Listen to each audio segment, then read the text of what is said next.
I'm Ingrid. Hello, I'm Kristin. And we work at Carver County Libraries. We do. You know, Victoria, Chanhassen, Chaska, wherever you want us, there we are. Pretty much. Yes. And we're back again with another Kristin and Ingrid book talk. That's right. So I'm doing easy nonfiction like normal, and I'm doing easy fiction. Yes. So we're doing about 5 books each, right? Yeah. Okay, so I'm going to start with easy nonfiction. So this is, whenever they have the barcode on there, I never can see it. Okay. Math on a Trip. So this is Math on a Trip, trying not to get it so there's a glare. So this is part of a series, and so there's other titles in this series called like Math in the Kitchen, Math in the Garden. I might have talked about one of these books in one of our other book talks. Different title though, so I am switching it up. But so this one is Math on a Trip. So there are so many ways to use math on a trip. From telling time to measuring distance, readers will learn how math can make travel more interesting and more fun. And so I just want to show one of the examples in here. So when you're riding along in the car, you can do this. There are lots of trucks, so you can count how many trucks there are. And if you can see right there. Sorry, I'm not trying to block you, Ingrid. That's okay. But there's different numbers, like 1 through 10, so you can count them all. So that's one way that you can use math on a trip, if you see a bunch of trucks or whatever vehicle you're trying to do. And then I thought I'd show this one for the grown-ups because I thought you would think it's funny. I mean, as funny as you can when you're trying to fill up at the gas pump, because we know it's not... Are we there yet? Yeah, I know.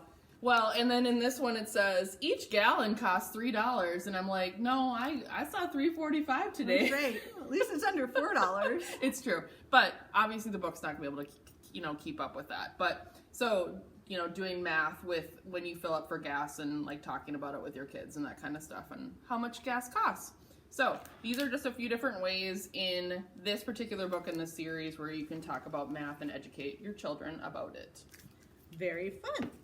Well, I have a book kind of about like going around and doing things, and this is called Wandering Around, and it is a really sweet book, and it's got like some rhyming text, and it's like this little kid in his apartment looking out, and he is wondering out the window, wondering what a storm is, a flash, a clap, and then it goes on like where it's like he's laying on a pier going, are there birds in the air, birds in the water, and it shows like, so it's got some like science stuff, like there's a little rock, is there anything under the rock, I wonder what's there. He lifts it up, and it's like a whole ant city. Cool. And so it's all about wondering, and then you can go wander outside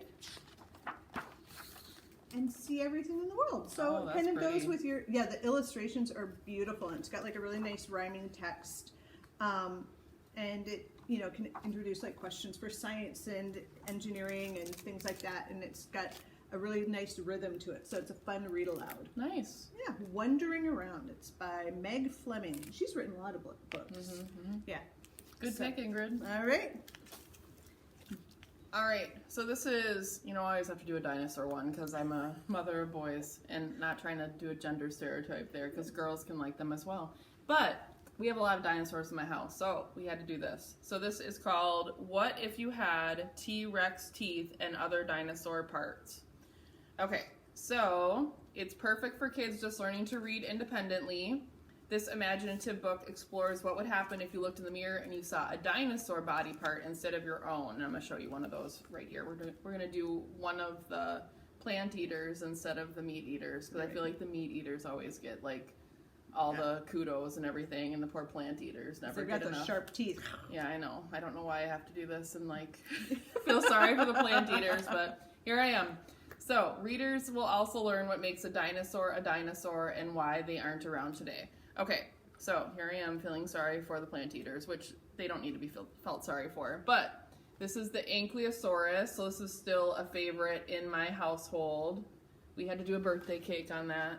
I don't know why, but we did. Well, You do what you have to, right? That's right. Okay, so this, as you can see, I know I got my little post-it right here, so I'll take that off. But you can see that she's got the Ankylosaurus big body armor tail. So it says with Ankylosaurus body armor, you would be a star hockey player. So This is one example. So I thought that was cool. And they have other ones in here too. Like, I can't say some of the names. I'm not going to try and do it on video here, but like Spinosaurus I can say. All right. And Triceratops and a bunch of different ones that give you examples, but this is a fun. new So one. it like pairs like the weird body part of a dinosaur with like, Yep. Cool. Oh, Spinosaurus, I guess, since you would be a good since surfer. Ingrid kept talking about it, here I am. So Spinosaurus, so it's got a big spine, and so that would be on the kid if this was so you'd have good balance. You would, and you'd be a champion windsurfer, it says. So, anyways, all right. So I did feature a meat eater, but whatever. All right, that's all right. All right. Well, I have a non-meat eater book. This is called A Bear, a Bee, and a Honey Tree. Ooh. And this one is super cute. It's by Daniel Bernstrom. And let me get the page here. So there's like a hungry bear, a busy bee, a bear, a bee, and a honey tree, right? Mm. And then the bear goes up the honey tree, but let me get to this right thing here.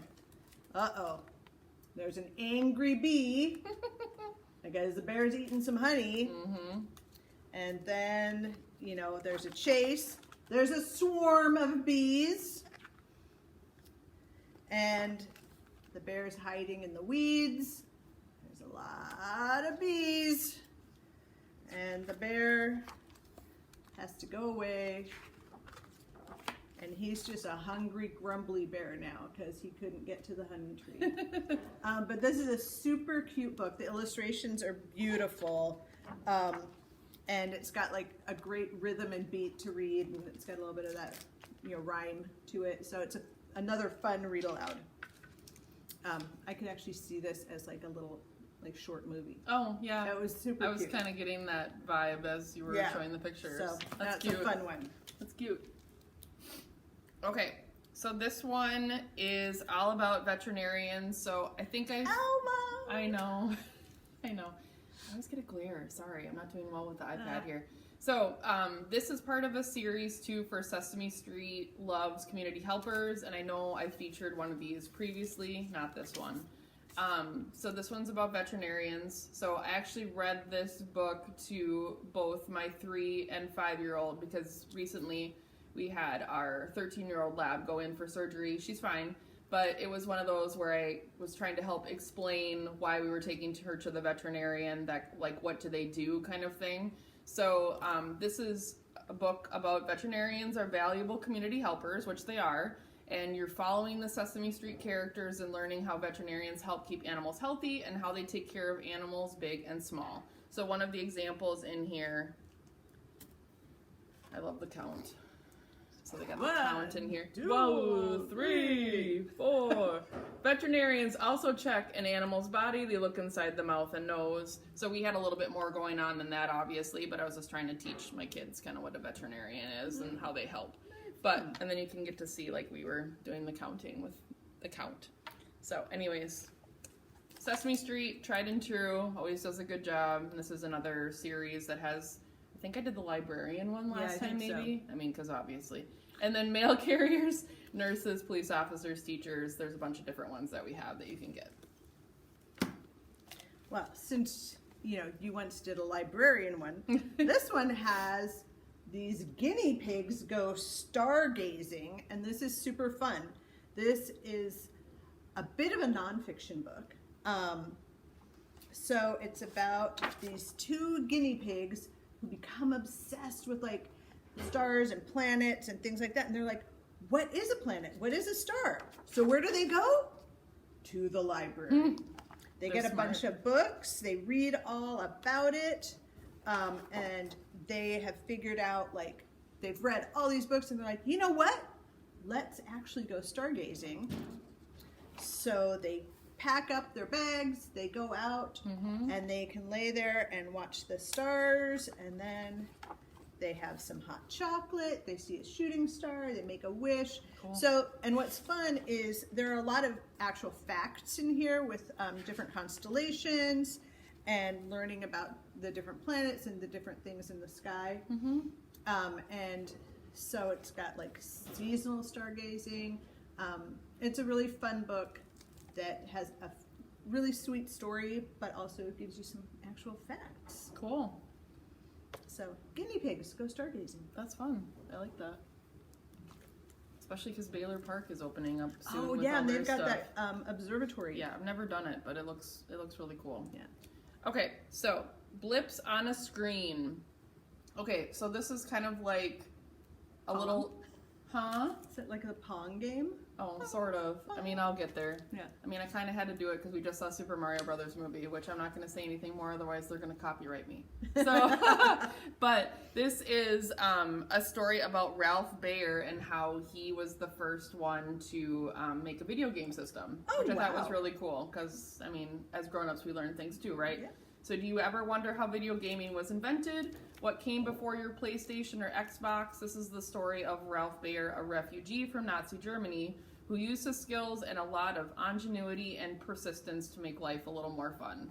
So, a lot of different facts in here, but I just was kind of highlighting, this was like his first TV game unit =1 that he made. See if you can see this right here. I mean, this is a drawing of it, obviously. And then he was able to make, this is the second blip. That's why it kind of goes with the title, blips on a screen. So this is the 2-player chase game was born. So if you can kind of see like the little lines, so almost like in that Pong kind of thing. I mean, he doesn't mention Pong in here. There's probably a trade copyright with that as well. Well, that was probably before you were born, but I used to play. I know what Pong is. Yeah. Okay, so back, where was it? I was gonna make sure to mention, sorry, I'm making this video longer than we probably want. People are probably already turned off and they're not even here. Hello, if you still are. Yes, Thanks for sticking with us. You're doing well.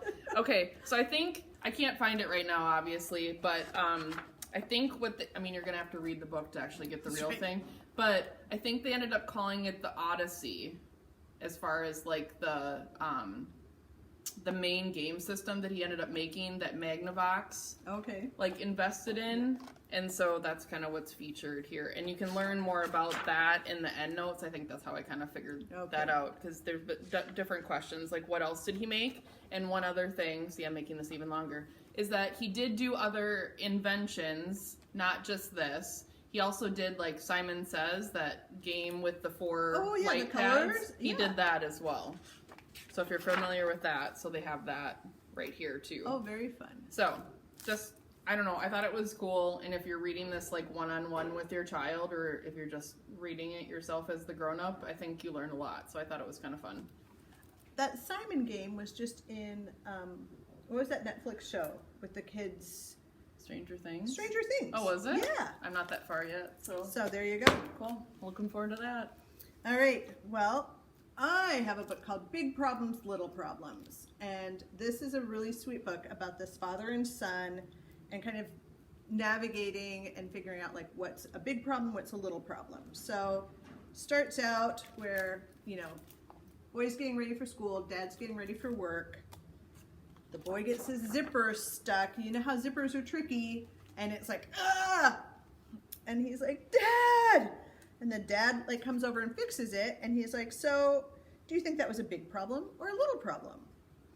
And they kind of go through and, you know, like sometimes you get really frustrated about things, and when you get frustrated, they have this little ritual that they do where they breathe, they count to 3, they give each other a big hug, they slap hands, they snap, and then they tap fists.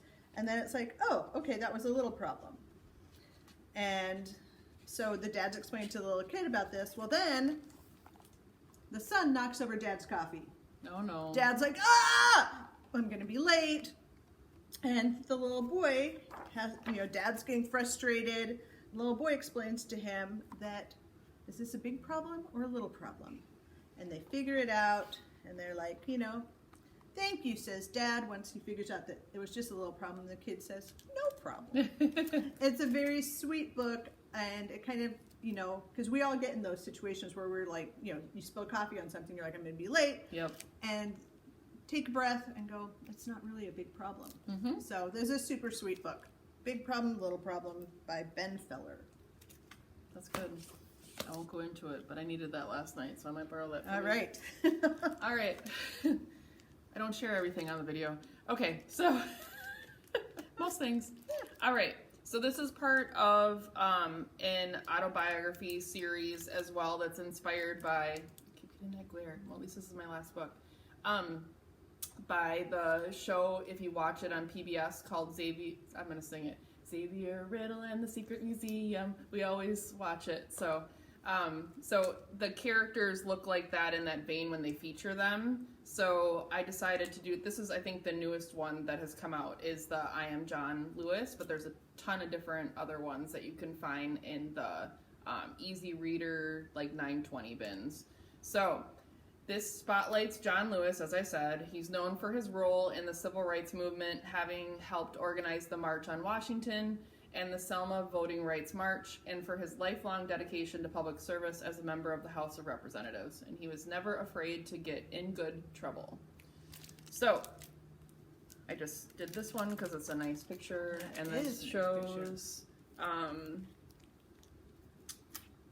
where is it now? In 1986, he was elected to the U.S. Congress, the second black person to in Georgia to ever win. So that's just like one of the examples of the pages, which I thought it was a nice spread to show with him, and a monumental moment. So that's John Lewis. Like I said, part of a series. You can find a bunch of other people too, and this is pretty popular and goes out all the time. Yep. Those are cute. Yeah. All right, and the last book is called Luli and the Language of Tea by Andrea Wang.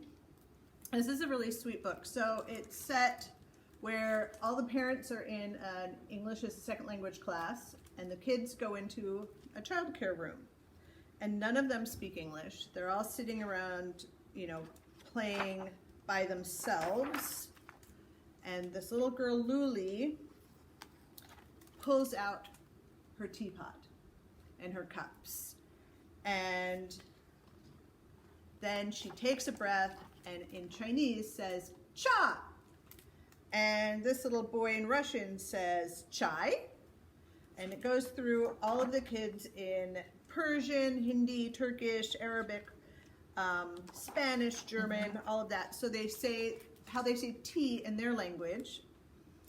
Then they sit at the table, she pours the tea and hands around cups. Everybody gets a cup except for Luli's cup is empty. And then the kids take her cup and each of them pour a little bit from their cup into hers. Sweet. So they can all have tea together. And it's just a super sweet way of, though we don't always speak the same language, our cultures are different, there are things that can bring us together. And if we each give just a little bit, we can fill up everybody's cup. It's a really sweet, fun story, and it's got, you can learn how to say tea in many different languages. That's cool. Yeah. That was a good find too. This was a sweet one. Mm-hmm. All right. Well, that's it for now. We'll be back later this summer. Yes, and we'll have some even more new books. Hopefully it'll be fun and maybe shorter than this one. Yes. We have fun, what can we say? We do, I know. And yes. we're not very tall, but one of our shortcomings is we talk too much. There you go. Good times. All right, well, thanks for watching. Thank you. Come visit us this summer. We're going to have all kinds of super cool programs this summer. We're back in person with performers and all kinds of classes and cool things this summer. And thanks for sticking with us. Yeah, and you can see a lot of that on our calendar on carverlib.org. So a lot of that's listed, but the physical brochure, if you wanted to have something to put up on your refrigerator or wherever you hang stuff in your house, as far as event stuff, that should be coming out in the next few weeks, hopefully. Yeah, beginning of May, and then we'll have it available all summer. Yeah. And you can sign up for a summer reading program, win That's prizes. Right. Yes. Twins tickets, Barnes & Noble gift cards. Yep. Free State books. fair. State fair. Yes. Free books, more books. Yes. And get to see us. That's right. All right. Thanks. All right. Bye-bye. Bye.